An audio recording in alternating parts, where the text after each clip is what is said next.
Darwin, again, while I was doing my homework before I got onto this call with you, there's also something that came up to me about the 2019 Licensing Advisors Summit, where I believe you attended that, and the fact that the board members didn't reflect any person of color stayed with you, and you kind of carried forward to your firm and how the work firm kind of wanted to consciously create a platform for people who are underrepresented. Could you speak to that a little bit, that experience and what it did for you and how you kind of took that into action into your firm?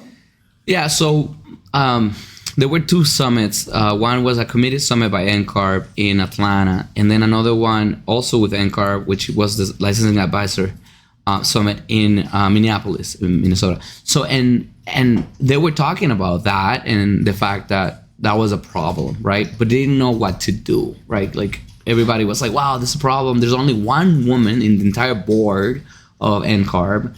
And there's not any like African American or Latin American, like nothing. Like they were all white men. So I was like, oh, that's an issue. I mean, at that time, I guess now in hindsight, vision is 2020. But at that time, I was just a little bit frustrated, and I wanted to understand how that happened. It is not easy to make that change, but that started kind of becoming part of our mission to make that change within the industry altogether, right? What we assume that's to be the case, right? Why would people assume that I am a contractor or like a laborer instead of an architect? Like, why would you assume that, right? So shifting those paradigms. So that became part of the mission, but I started writing about it first, some articles. Nobody really was talking about this EDI thing,